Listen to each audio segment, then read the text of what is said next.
Today I would like to welcome to the How We Got Here podcast, Elizabeth Morrison. So, Elizabeth, can I just start? I would like to ask people how they got interested in doing genealogy and what kind of things they're researching, and then a little bit about the family history. So, yeah, let's just start in with that. So, how did you get interested in genealogy? Well, actually, it was about 10 years ago I really began to dig into my husband's family history. We were living in Cape Breton at the time and living actually in the, I happened to across a family document that indicated that a community called Glen Morrison was actually the family. So that's what really started it. And I just kind of kept pulling away at things and learning more about Ray's family history in Cape Breton and its connections to Scotland. And then it moved into his mom's family. And then I cracked the two books of my personal family history, the Walls family, which had been well documented, Davidson settlers from Scotland, arriving in the Miramichi Bay area of New Brunswick, pre-Loyalists. And on the other, the Lions, what I call the Lions, we'll call them UEL, more diverse than just United Empire Loyalists in terms of that's the group that's really very, very deep North American history within that group. So that's kind of how I got started. And of course, I had the benefit of having parents who drugged me all over the Maritimes through my childhood. And so as a result, people interest me and people's history interests me, and add to that my mother's interest in food, then you're away to the races as far as I'm concerned, as far as the blog. Okay, so yeah, and that's one of the reasons that I found out about you have a great blog where you talk about a lot of different foods and I'm one that you talk about food. I'm there. I like in a few of your blogs are foods that really touched my heart. How did you start mixing the genealogy and the food? Well, it was actually when I returned to New Brunswick after my mom had passed, and we actually moved in with my dad, who was ailing at the time. And I came in direct contact with my mother's cookbook collection, which is a comprehensive collection of community cookbooks, but a lot of handwritten recipes that were credited to individual women who I knew because they were people in my mother's life and in my parents' home regularly. So there was a natural kind of connection there. And the more I encountered in my family history research, women, well, let's be honest about it, women are largely hidden in the written history. So the more I encountered those women, the more I had a desire to understand what their lives were like. And of course, the logical place to begin was with a resource that I had, which was food and recipes from across the whole of the Maritime region, because my parents moved. We lived in all three of the Maritime provinces. And then with my husband's connection, that takes in Newfoundland. So I kind of feel like I've kind of got, kind of some of the best recipes in our traditional cookbook as Maritimers. So that was an easy kind of connection between the two for me. Now, and one of the things I really appreciate is the stories that you tell with it. It's not just a matter of saying, this is a recipe. It's an old recipe for baked beans. I talked about it before this.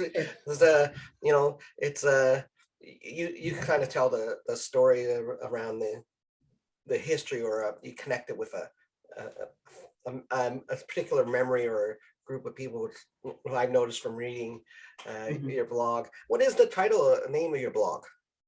The name of the blog is My Mother's Cookbooks, and it's on WordPress, so it's available. You can just quick search, and also on Facebook. But the whole impetus for the blog is really to look at the food and the women who represent, largely women. It's not, it won't, it as yet, it has not touched on the male cooks, but I do have some deep history of men cooking in particular lumber camps in New Brunswick. So of course I have to honor those cooks as well. It was a way for me. One of the things that I spent much of my personal career my working career on was working directly with adult education and leadership training. And it was very clear to me that a lot of people have struggle with being able to take general information and apply it to their specific situations. So I assumed that was probably true when it came to understanding their family history as well. That, you know, you could read something about someone, or this is the way in which food was prepared in 18th century or 19th century, whatever, but it wouldn't necessarily translate to a person that was something that would look like this in my great grandmother's life. So that's kind of what I'm trying to do, is to provide that information wedge, you know, to get that door open to say, here's a way of looking at these hidden women that I may never know, you know, any more about than what I can glean in this fashion. And that's really one of the things I love about genealogy, and is to try to connect people with their own family stories as it relates to history. And, you know, as much as, like you said, you can maybe know, well, this is what they ate. What did it look like? What were they doing while they were doing this? Why were they cooking this particular meal? Yeah. And it is really funny, like, you know, the women, yeah, they were so, just everything they did. I was telling you before we talked about the recording I got about my grandmother, my great grandmother, who, and growing up as a miner's wife and in Cape Breton, and a wonderful recording. And she talks about getting up, getting the food ready for the lunch can, getting, you know, her whole day centered around the different meals, and as the kids come home for lunch and or in the evening, you know, great things about cooking beans on a Saturday. She was talking about this pot. This was in 1970, talking about a pot that she had gotten in 1919 when she got married. Wow. She's cooked beans every Saturday for her family. In that pot. In it. And it really connects. I mean, I'm a person, I do love food, but so many of my own memories of family events and stuff are centered around food and different types of different type of foods for different type of occasions, and yes, even different family members, and depending what side of the family, what type of food, or how it could be prepared differently. So yeah, you see, that's the other part of what I came equipped with, which was my mother's habit of including, like at our seasonal, I did do a blog on this around Christmas time, but she was the kind of person that if you mentioned that you liked butter tarts, then butter tarts would appear at every Christmas meal from that point forward, and you would go home with butter tarts at the end of the evening. Like, I mean, that was the way, and every individual person had their particular likes met, their favorites, you know, kind of prepared for them. And so that, you know, when you have that kind of rich history around food, it is, and most of us do. I mean, most of us have a very emotional response. I mean, what is any more evocative than the smell of fresh baking bread? Right? Like it brings back memories. It elicits an emotional and even a physical response in us. You know, real estate agents use it as a motivator for selling houses. So I mean, there's something in it. There's something in it. Well, speaking about bread, now that would be probably a very common thing that our ancestors would have made, but you mentioned having some diversity.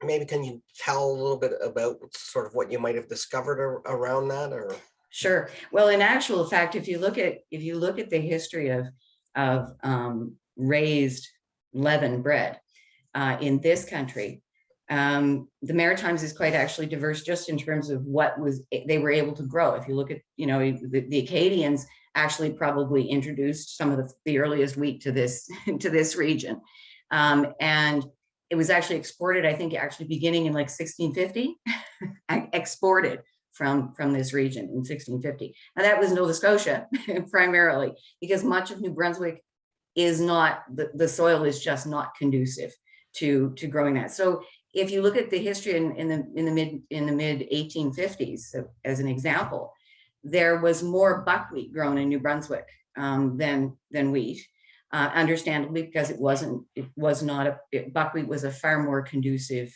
product in terms of, doesn't require high nitrogen. In fact, it dislikes high nitrogen levels. It likes cool temperatures. It likes all of the things that come naturally to our soil and climate in New Brunswick. So in reality, leavened bread was not a common foodstuff on the plate of most New Brunswickers in the mid 19th century. It was buckwheat pancakes, it was buckwheat cake, it was buckwheat porridge. Even farms which were able to produce wheat produced buckwheat, primarily for their own consumption. But there was not a whole lot of market for buckwheat. It was purely a trade or personal consumption kind of thing. You grew it, you ate it. And so it was fundamental. Now, if you look at areas of, like if you look at brown bread, getting back to your original question, brown bread is interesting because some brown bread recipes are steamed, some are baked. Some include grains such as, whole grains such as whole wheat, and other, flaxseed and other grains of that sort. But others are purely flour, whole wheat or wheat flour and oatmeal, right? And often with molasses added as well. Very different style porridge bread, probably influenced by the Scots, because you see it more, it eaten more in Nova Scotia, particularly in those areas where the Scots settled in large numbers. So there's all sorts of little bits and pieces of history that for me at least, buckwheat is now in my kitchen pantry and it appears regularly, and just simply because it's a practical reality. It's a good food stuff. It's healthy, and we can grow it in this province. So it's local for lots of good reasons, lots of history too. And that's the reason your ancestors in New Brunswick would have eaten it too, because it was able to be local or grown themselves. And now, yeah, you couldn't exactly go to Sobeys and grab a 10-pound bag of wheat flour. It just wasn't there. So in your genealogy part of the research, how far back have you gone with family recipes that you've been able to dig up? Yeah, that's a little bit more difficult to put dates on. One of the recent recipes that I blogged about recently was a recipe for a Sultana cake. And it's kind of in the blog, it's kind of a humorous story, because this particular lady who was known for her Sultana cake didn't give the recipe away, but my mother ended up with the recipe. So, and it wasn't really a bad way, but she ended up with it. Let's put it that way. But that Sultana cake probably goes back to, I would guess, by looking at the ingredients, we're looking at something that probably goes back to about 1860, maybe before that. So that's probably the one that I can say, has a date on it that I could kind of pinpoint directly. But that said, there are recipes that certainly indicate in the collection that do indicate that they may be older, just simply because of the content that's in them. But I haven't kind of dug into that fully. So you can do that by just looking at the ingredients, kind of get maybe a picture of. Well, yeah, some ingredients are real tells. Like, for example, if you're talking about baking powder, there's a specific period of time when baking powder became used widely in baking. So there are ingredients. Alum is one. If it appears it's a clue that that's probably an older recipe. Cream of tartar Cream of tartar is one that is, kind of pre-baking powder. So it's the recipes that have that cream of tartar often have roots in. The problem with, of course, with recipes is they do get changed and get modified by individuals as they, as they get used within a person's life. So it's really kind of hard to say that specific recipe unless it's been produced in a book, or some, has some kind of, has some authenticity to it. Now, have you taken up your mom's hobby of collecting cookbooks? Let me say this. I'm not allowed to anymore since I inherited my mother's collection. I want to remain married. Let's put it that way. No, of course. I have to say that I don't tend toward commercial cookbooks. Yeah. I tend toward community cookbooks, Really usually at yard sales and those kinds of places, because those are the ones that have the real history to them. Yeah. I'm not interested in the joy of cooking. Those, don't get me wrong. I have two really good resources that I carry in my cookbook, in my kind of toolbox that I use on a regular basis. One is the Fanny Farmer cookbook, which goes well back into American history. And the other, of course, is the the Kate Aiken, which is the Canadian version of Fanny Farmer. So not that you could compare Fanny Farmer with Kate Aiken, but in terms of the value to the country, in terms of the history included. And yeah, and you're absolutely right. Those community cookbooks, the ones from the church ladies and their missionary organizations that use them for fundraisers, they always have the best recipes, and somebody actually made them too. Exactly. That's the best thing.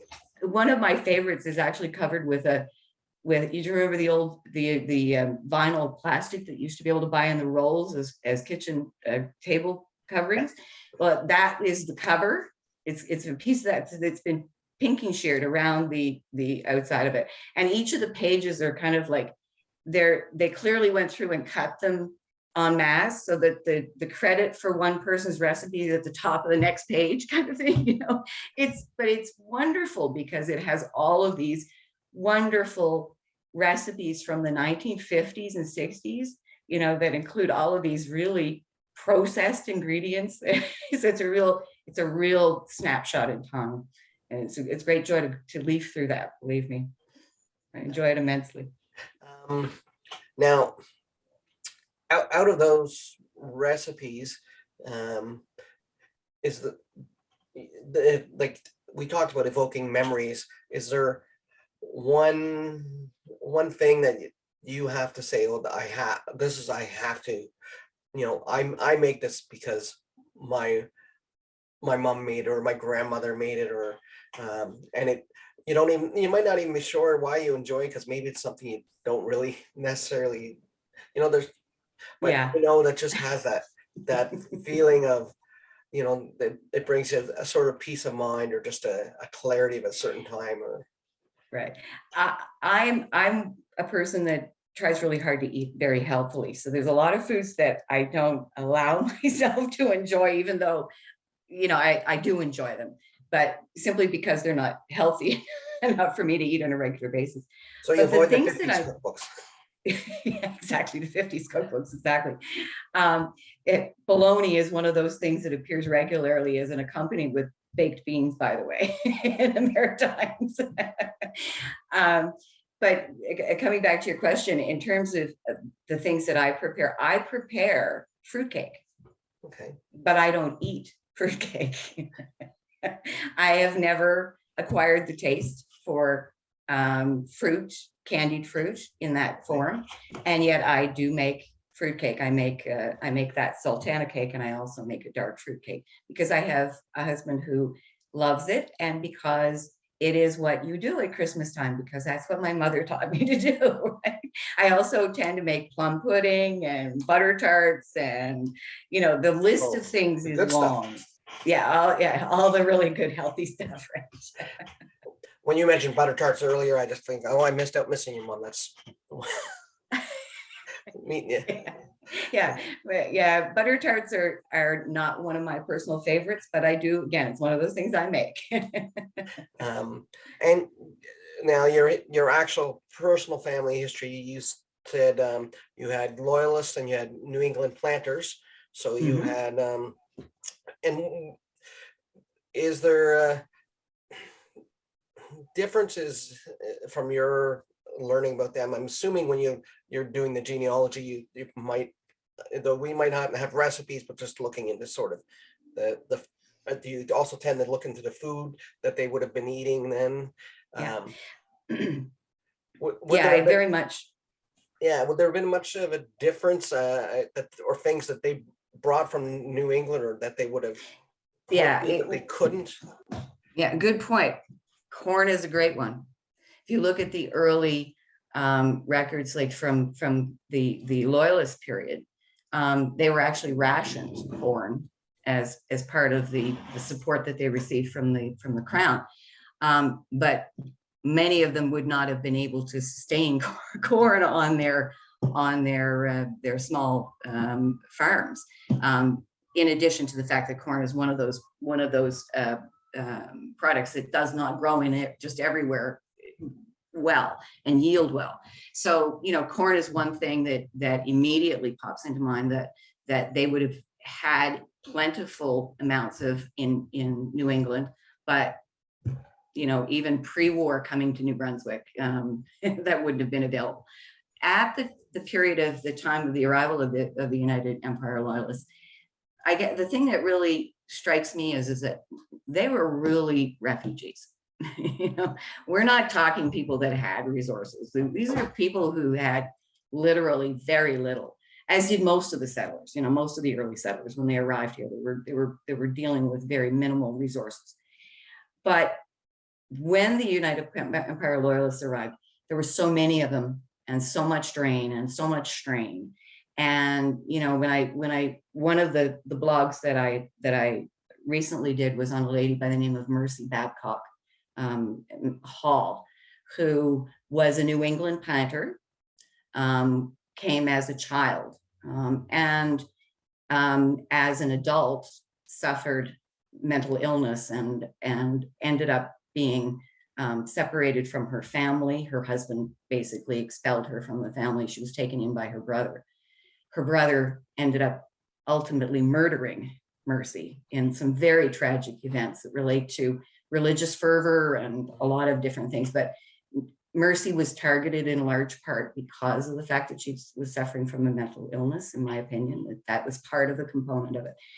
But the context of the overcrowding and the stress and the fear about longstanding enemies, were the Acadians going to be, some form of threat? Were the First Nations communities a form of threat? There was just so much seething angst and, so much stress, and add to that lack of food and lack of basic resources to live and security. It was a very tragic period, and that whole constriction of that and how people moved through that, what they ate in the period immediately following those kinds of disruptive changes is really what interests me. And that's really where you see people struggling. You see people trying to hold on to the bit of wheat, that they have available to them to keep that sense of probably normalcy, that little bit of stuff with them.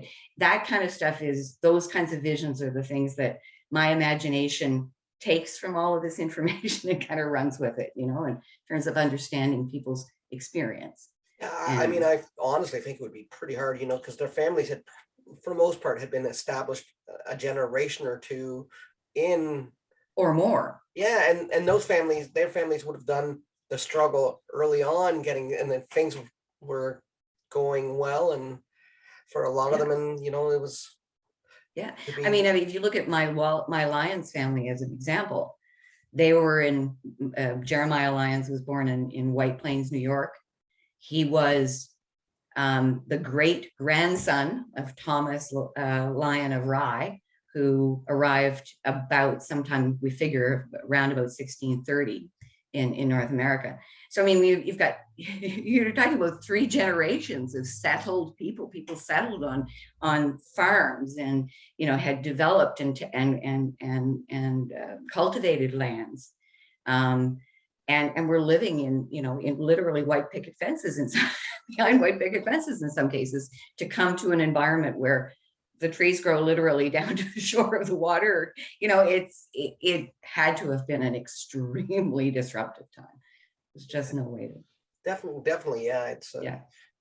a lot of courage and you know, spirit to remain loyal to the crown, which I mean. Well, that's part of that's what I'm working on right at the moment. I'm looking at loyalist Scots, who, you know, were in South Carolina, North Carolina, you know, New York, and who served or were loyalists, and who came to New Brunswick particularly. But it's also how they're mixing with other Scots. You know, interestingly enough, in my course of this of doing the research for this, we've discovered a connection between my husband's family and my family, Okay. Which was very surprising.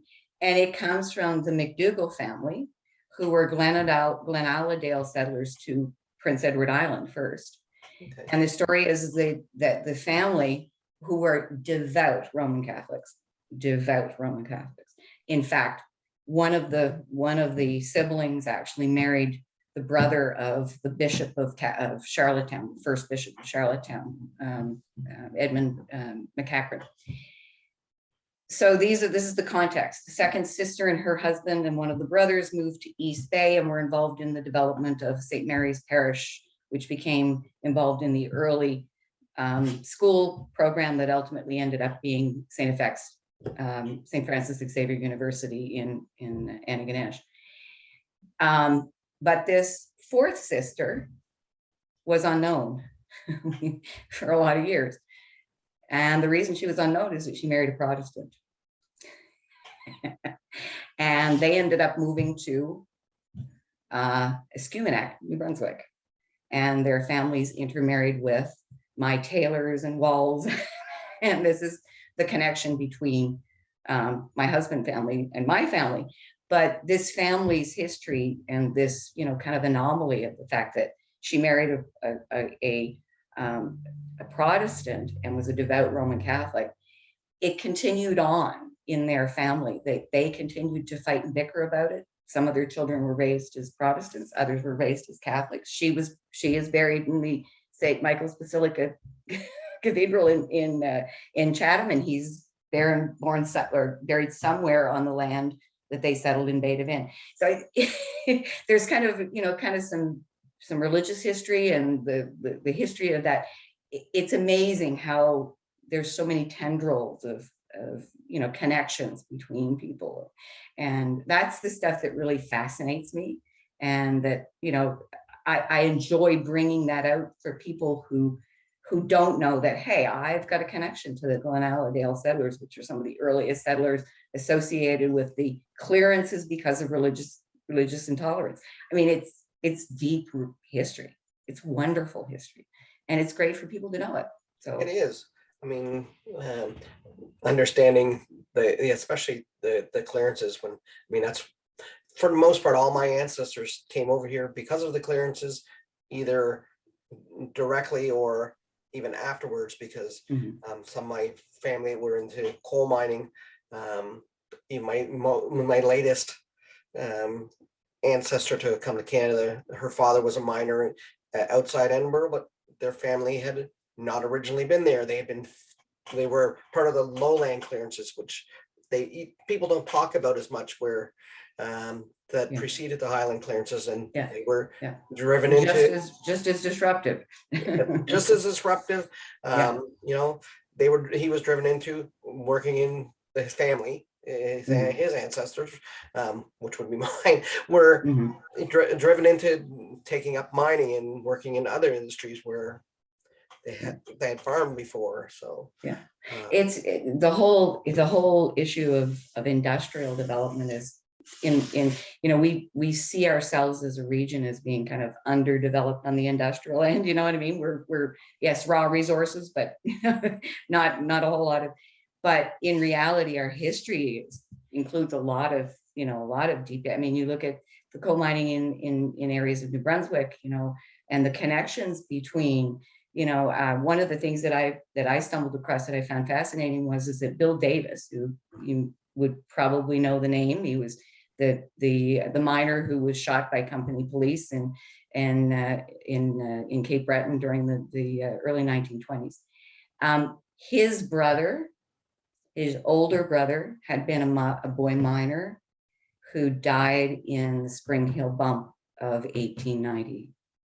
So I mean, that raises the hair on my body to imagine that that a family had such struggles and such history associated with most of us go to work, do our 8 hours or whatever it is, and come home at the end of the day. These people had their lives completely controlled by an industry that treated them as disposable. oh yeah.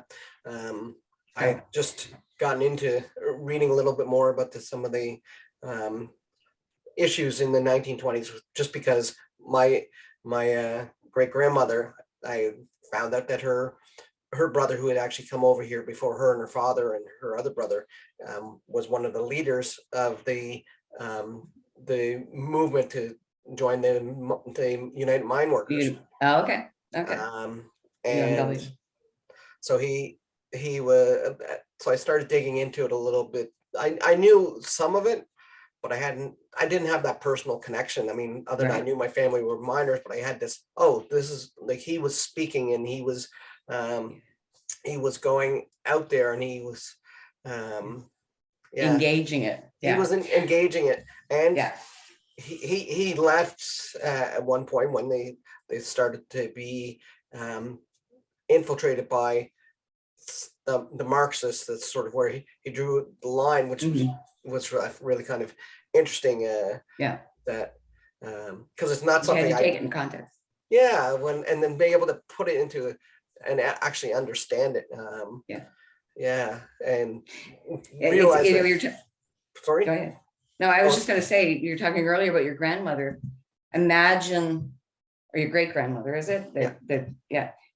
Her view of his life, her view of what he was going through, her view of his stand, how it impacted her. My husband's grandmother, similar situation. She was married twice. Her first husband died 8 weeks after their marriage from an appendix and a ruptured appendix. She remarried, had 7 children with her second husband, and he died in 1923, leaving her with 7 children under the age of 12. She lived within sight of Marconi's towers in Glace Bay and Tablehead.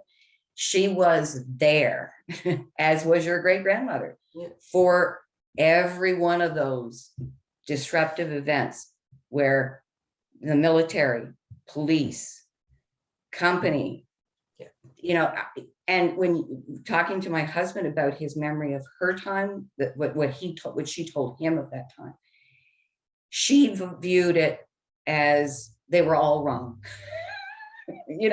That 2 wrongs did not make a right. And she had this view that was kind of in between the two extremes, which I suspect is where a lot of people ended up ultimately. But what they went through in order to reach that point is just, it's just mind blowing to me. Really is. It's rich history.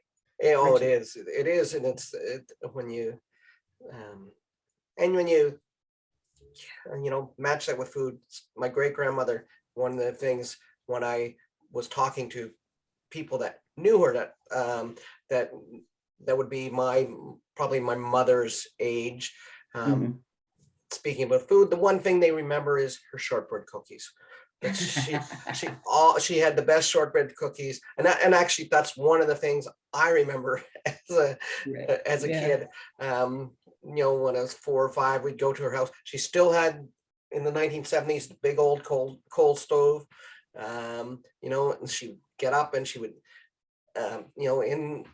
into her old age, I think until pretty much the day she died, would be firing the coal Baking. stove in the morning, and Yeah. she'd have baking cookies, and it's one thing and I still have a love for a good Scot. Okay.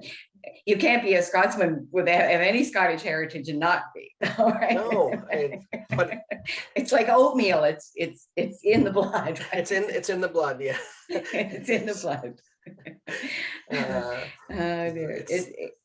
It's funny how when you talk about your great grandmother and her cookies. The first thing that popped in my mind was, you mentioned earlier that she spoke with a Scottish brogue, but did she speak Gaelic? She spoke Scot. She spoke Gaelic, but she would be more of a Scot speaker just because she had been more.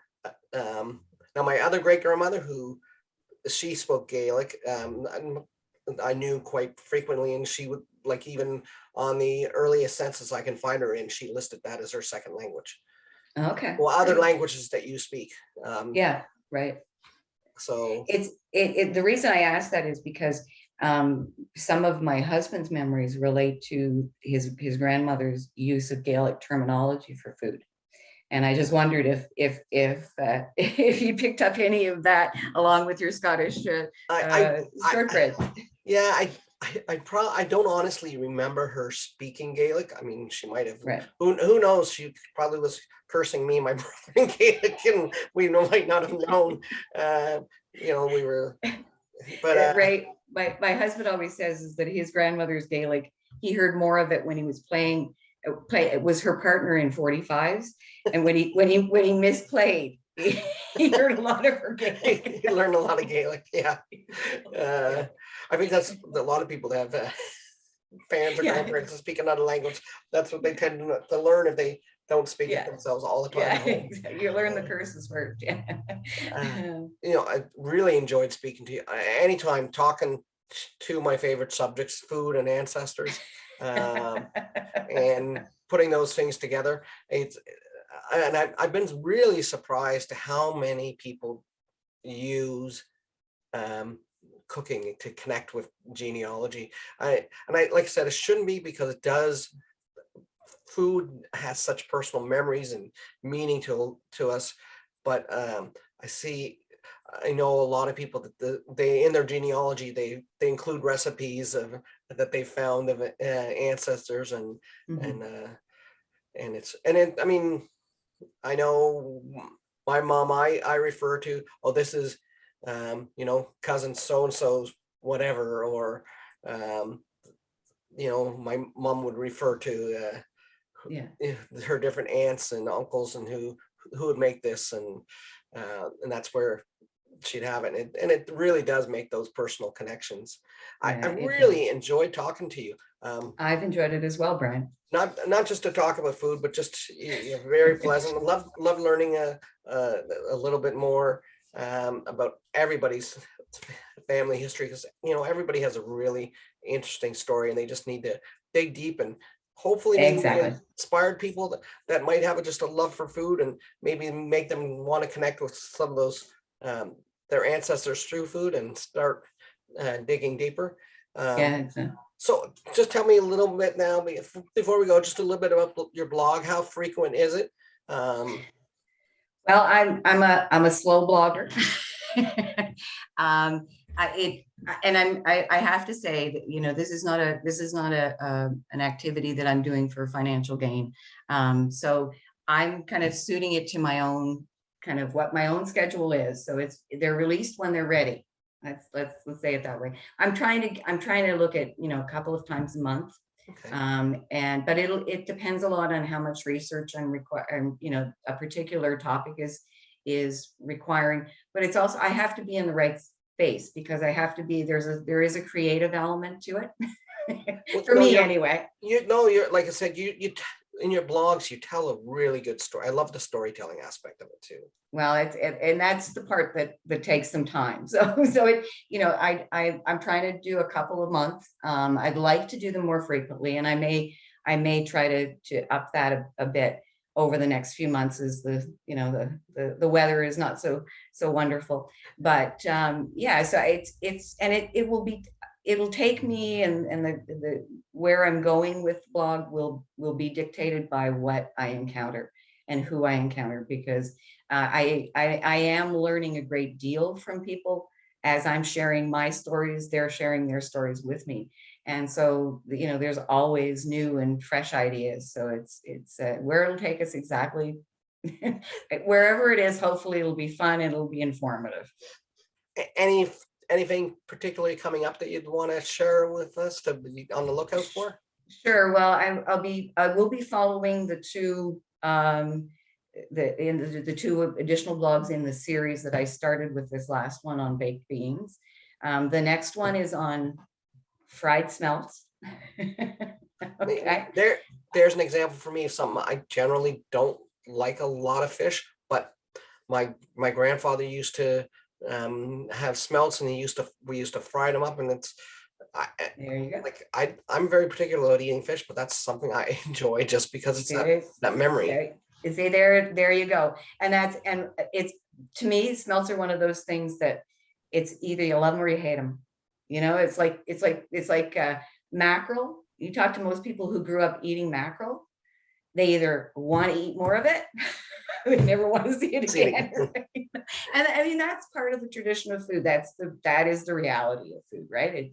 Everybody's taste is slightly different. So it takes us different places as a result. But that'll be the next, likely to be in the next one or two. I've also got I'm working on one. We have a substantial industry still in this province, New Brunswick here, of smoked fish. I don't know if you're aware of it, but we produce some of a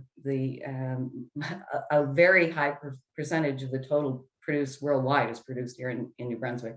Most of it goes to the West Indies. So in fact, most of it goes to Haiti and the Dominican Republic, but more Haiti than Dominican. And so there's a lot of rich history between the maritime provinces of Atlantic Canada and the West Indies. So that will be one of my areas that will take me into some interesting and give me an opportunity to delve into some of the newer recipes, newer to the collection, that came in from family as they moved and intermarried, and the diversity kind of began to grow. On that note, I have touched on the West Indies in one of the earlier blogs, because we have a strong history between the Presbyterian Church in Nova Scotia particularly, but also other maritime provinces, and missions in the West Indies. And I have a personal family history of that, and I've touched on some of it. So it raises all sorts of issues, because in addition to everything else, those early New England settlers of mine also were slave owners. So yeah. there's lots of history here for us to discover. And it makes you appreciate the history, like when you can connect it with your family, and maybe understanding and appreciating that they were slave owners, and that affected a lot of them, and in their comfort, and probably even when they wound up coming to Canada, the changes that were made,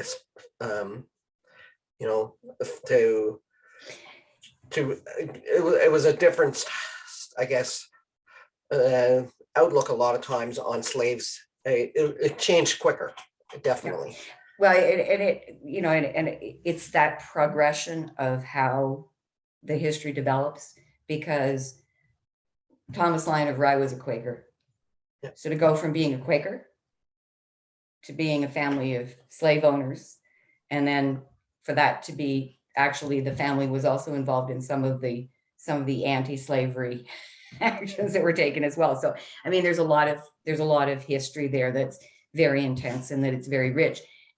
But again, for me, it's about the people that are hidden. So it'll be about the women, and it'll be about food, and it'll be tying those kinds of things together, hopefully. That's awesome. Yeah. So one last question I always like to ask everybody. One of the things that I think is important for genealogy is laying that path for the future genealogist. So they, making their life easier, because the artifacts or type things that you leave, not just in your genealogical records, or the things that you leave, that you want people to be able to tell your story in the future, and be able to make that connection in 100 200 years, and be able to look back. Do you have that in mind as a genealogist? Do you consciously try to make sure that your own records in your own life, that the things are recorded that might need to be? That's a very good point. I wish I was more organized in it, but yes, I do make an effort to to make sure that there's a path that can be that can be followed, and that it ties back to the work that's been done on family history of the past. I know that it's probably not going to be one of my immediate family members who's going to take up that and run with it. So maybe that's a good thing why it's online, that it can inspire others. But it'll happen, I have no doubt. And if I can contribute to the understanding that people have about their own histories and the history of their ancestors, that's great. I'm not as worried about my own, how I end up being remembered, as much as maybe just as the person that helps facilitate some of that. That's good. Well, that's important. Yeah, to make sure that you have that, so that they don't have to do as much digging. Exactly. Then you've done that for them. Exactly. Okay. Well, thank you very much for joining. I do really appreciate it, and you have a great rest of your week. And to my listeners, you keep searching for your ancestors.